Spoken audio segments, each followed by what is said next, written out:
Hi everybody. I cut this tape with a good friend of mine, and especially for my father, and also my mother that I lost, and Shani, my brother.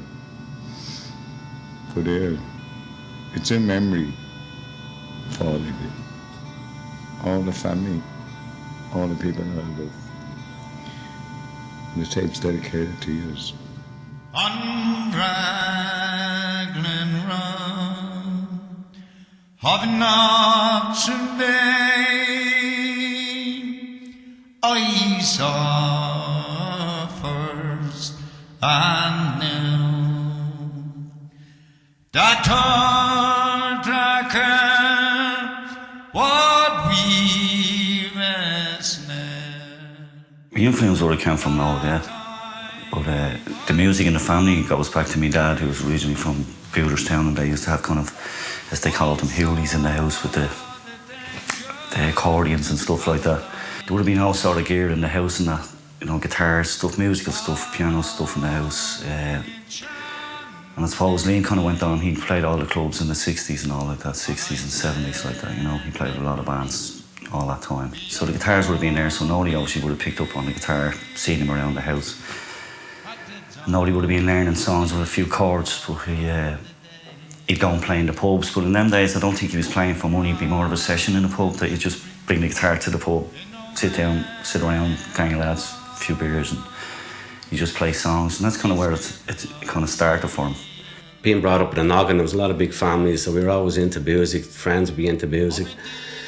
And somebody would always hand down the music to you. And it's like playing the guitar, like the first chord you ever got was sort of a 12-bar thing, you know. You'd see somebody playing, oh, that's Heart of Gold by Neil Young, Noel used to play. And it was fairly easy, the E minor and all. So you start practicing on that, and somebody else would start playing, and then we start playing together in the house. We used to go away to Galway a lot, you know, with all the solos and Davy Burton and a big gang of us, you know, be 15 of us hired out an Ava's van, head down to a pub in Galway. There was a student pub we used to play in all the time. We used to spend weekends there. We'd never stay in a B&B because we wouldn't have the money for it, so we always stayed in buses next morning straight to the pub, the early houses and all in Salt Hill. But we got to know a lot of people, and there was never we never got into any problems. It was always just a group that sang, and we played in the pubs, and we were all doing the Jackson Browne song that time. That album was out, The Loadout. And then eventually, I remember we used to get down to the Purty Kitchen, and there was a guy who heard Nolly playing. Purty used to have all the ballads upstairs and used to have sessions downstairs. And he wanted Nolly to go over to Spain.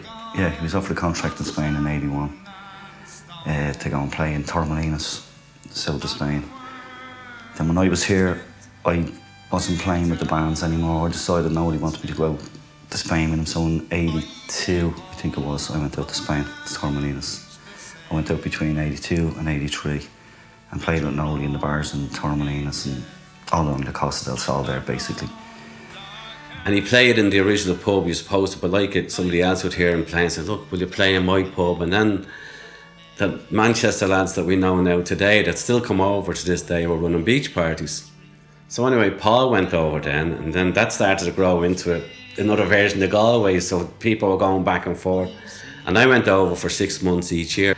And it was just a holiday, really, basically, because we only used to play about an hour and a half each night. He had a Spanish girlfriend over there as well. He kind of stayed with her. And he never used to kind of come home after the season. He might spend 2 years out there before he'd come home. You know, he'd live with the Spanish, learn the Spanish language. So it wasn't necessarily he was just going over just to play in a holiday resort. He was kind of living with them. But he'd built up a good, huge circle of friends over there. And there's lots of people still there to this day that would have went over because of Nolly. And they're living over there now. Some of them married, and you know, there's still a lot of people that will remember Nolly over there. You know, he left a big mark. And Nolly used to, every time he'd be playing with somebody else. But the good thing about Nolly is that he would insist that any family member went down that could play, they were going to be playing as well. And the other person was well aware of this. And although Nolly didn't, especially myself, I only knew about 2 songs, but I could play the guitar. But he insisted that, you know, that if you were going down, he was going to look after you. And it was really his way of, that's the way he was, like, you know, he was always that caring, sort of looking after his own people, even on people, and I'm sure a lot of people would say it in Lanzarote as well. that he always cared for people that was, you know, especially Irish people, he used to look out for them now and say, look, don't go down that, watch yourself going down the steps. Lanzarote, he would sort of go to the, you know, to see old people in the pub, he'd say, look, I'll get you a taxi, don't go out there, this hour can be a little bit dangerous. And he was always thinking ahead that way, you know what I mean, always looking after people. And music-wise, he would always look after people, you know, if you thought they were a little bit down, you know, not getting gigs and all, he was always helped them out that way. And he always stayed at the same level. Even though he was very open to talk to, you know, that sort of way. You could say if you had a problem, you could sit and talk to him, and he was a great listener. So when he came back home here, I kind of left the music scene because I was obviously met Eve, my wife, and I kind of went there over me. We were getting married and all, and I started working in factories. So I was still playing the guitar the odd little time and doing the odd little gig with Noel, because he started playing back in the bars here and all like that, you know. And once I started getting into that, I started getting back with old friends that I used to play with, which is kind of basically I've been playing with them ever since. There's a few other guys came in. And for the last nearly 20 years or so, I'm still playing with the same guys that I'm playing with today, you know. But Noel still played around here in the bars around this area and all down the country in different places, you know. He was here for a lot of the 90s, and then he decided, we actually went over to Lanzarote, a gang of us, for a holiday just after Christmas it was. I think it was 2002. I can't be sure, but it was around that time. And Noel arrived over and with us, and Noel being Noel, we played we got up in one or two pubs, just played a song, you know, as you do when you're in pubs, someone get them up to sing. And again, Noel, a few people asked him to do a few gigs. He came back home here with 2 weeks later, himself and Mairead, which is his girlfriend, they went back over, and then he spent the whole rest of his career up to the time he died, which he died over there in Lanzarote, as you know. Forever young, now may you stay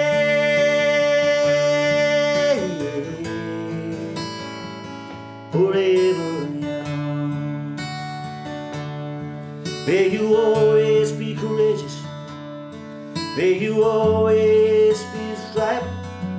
May you always know the truth when the light's surrounding you. May you always be courageous.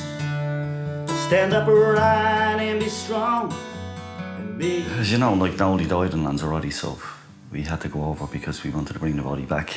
My dad wanted it back and see what best way we could do it. So myself, my brother Ian and Liam flew over. Noel died on a Saturday, we went over on a Sunday. And we went over to a friend of ours who has a bar there, Larry, the Crafty Cow pub. So we arrived over for him. We had another friend of ours, Steve Halpin, he's in an apartment over there, he was out, so we were able to stay there. So it was a matter of just getting the flights and get over and get as quick as we could get the body back. So we went over, Larry hooked us up with this guy that could speak Spanish. Bulldog, they called him, and obviously English, and he was from Yorkshire. And he was a good friend of Noel's as well, but nothing to do with music, just a plaster, somebody totally different that you wouldn't even associate.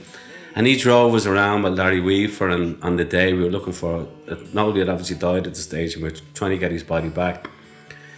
And that day we went around the car with Mairead, the five of us in the car, and we were looking to see this undertaker. He had known somebody that would be good, but the offices were closed, and everything was working in around a time scale. And we're in this town, it's not in the holiday area now, you're out into kind of this town. So you're driving around to see if you could be finding other undertakers, and we were going, and he wouldn't be happy with certain ones. He'd say, no, you're going to get ripped off here, this could be messy, the body could end up somewhere else. So we were driving around, we seen a funeral going on, and we stopped. We went into that undertaker's to see, and again, Dave, he wasn't happy with that. We came back out, but in the meantime, when we walked out, this guy shouted over to Dave. And Dave spotted him and turned to us, he says, that's the guy we're looking for.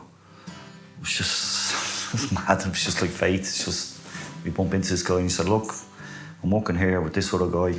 I'll meet you in 2 hours. My funeral place is further up the road. So we went back 2 hours later, met up with these guys, and they done everything for him. Nicest people. It was like, God just planted you there, or someone planted us there to be looked after. It was just one of them things that you had it was all on the wave of emotion. It's amazing how you can get strength, and I've been people in that situation, and there's a lot that have been, that you just get dragged along in a tidal way, and the people around you help you as well. A lot of good friends.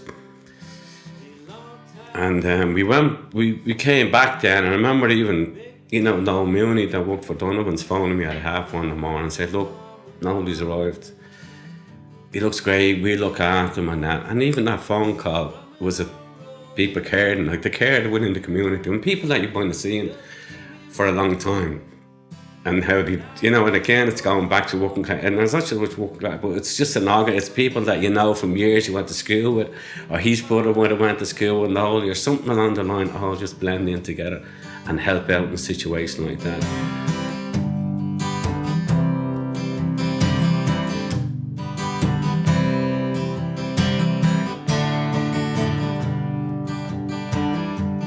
When I was a young man, had me a kind. It wasn't much to look at, just a free rambling man. But that was a long time ago. No matter how I tried, the years just roll by like a broken down bond. So won't you pick me an angel who flies from Montgomery? We kind of decided, why don't we go over and bring a big crowd over, and I'll do a few gigs in their pubs over there. Have a bit of fun, obviously, and go around and meet these people that were so good to know, especially even the Spanish people or the Canadian people, and go into the pubs where they drank. They didn't speak a word of English, but we went down to meet them. And I think we ended up with about 60 people flew over that weekend, coming in different stages, Friday, Saturday, all friends, big gang of us, and all the Manchester crowd come over as well. So any pub we went into, well, I've done 3 gigs. I've done one in Larry's, I've done one in the Nelly's, and I've done one in Stephen's pub, the Irish Rover. And it was great business for them to be able to bring all them people over, and we all went into the pubs, and we done a lot of memory in Ollie, in Lanzarote, and also we arranged a mass on the Sunday in Ollie's name in the church there in Lanzarote, which is great, and everybody came to that.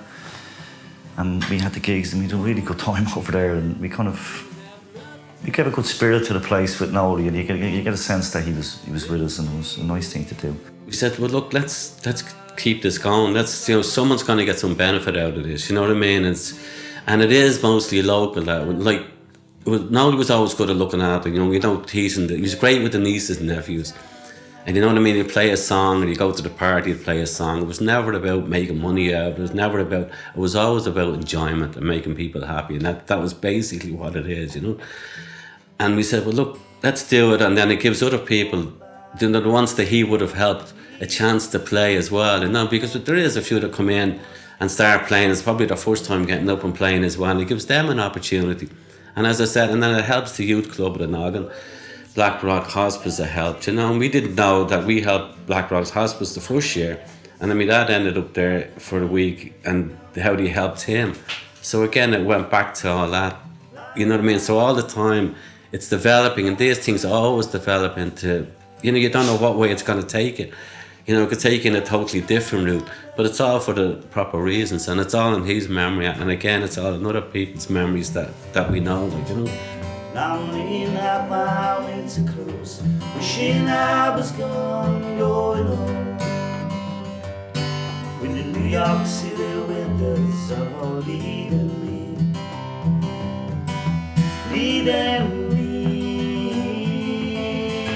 going home.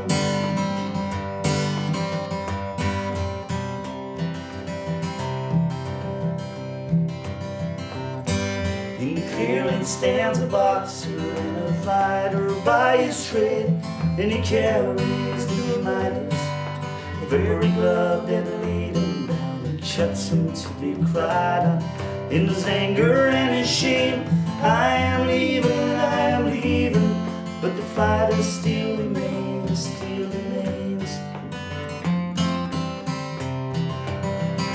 La la la. My fondest memory of Noel really is just how relaxed he used to be and friendly towards people. When he would start a party at the drop of a hat, take out a guitar anywhere, on the street, in a house, in a barn. I'm missing Big Thorn. A good friend, good brother. So, that's all I can say. My fondest memories of Noel were in Lanzarote playing in Nelly's Bar and the El Triangle. We used to have a good old sing-song down there. It was great.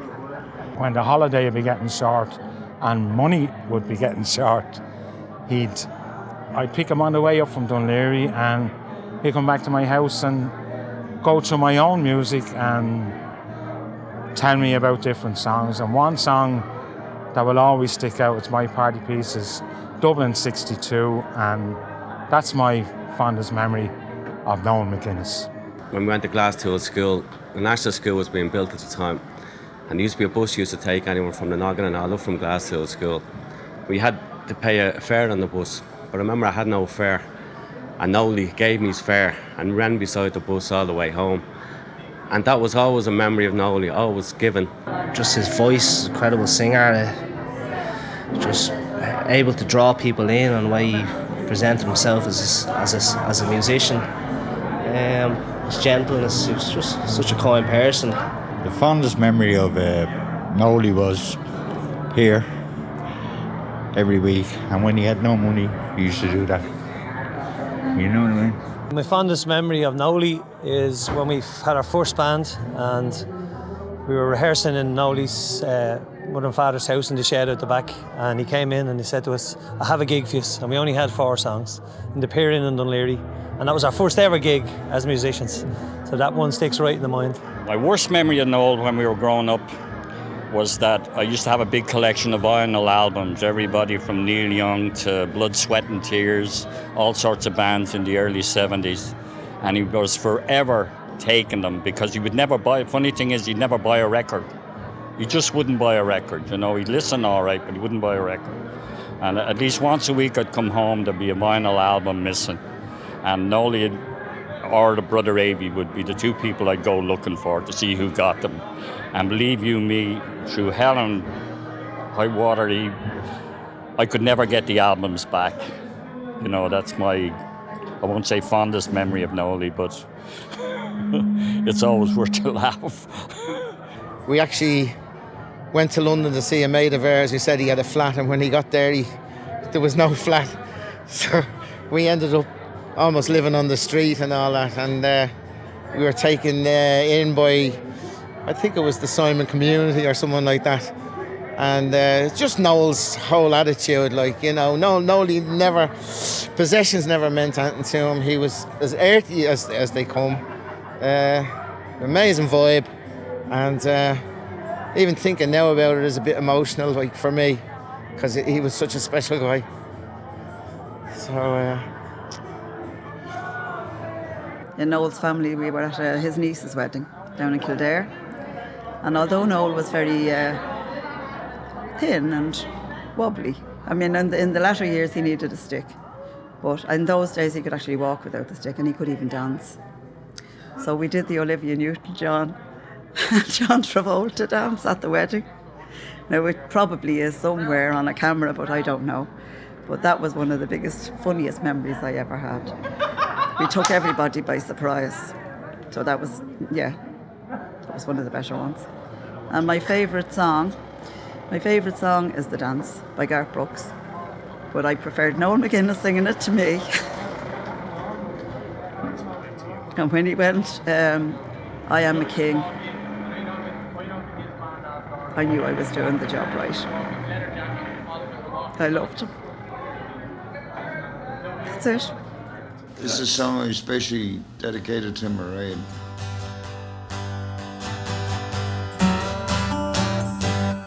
Looking back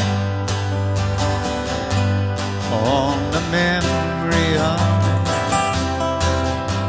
the dance we shared beneath the stars above. For a moment,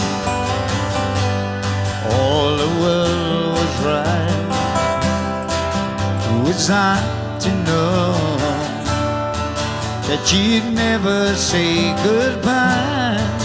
Yeah, and I'm glad I didn't know the way it all within, the way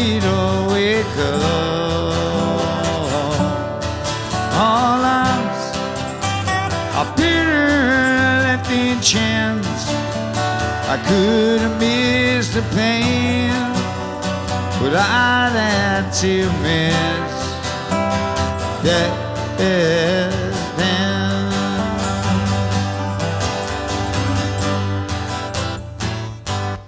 Holding you,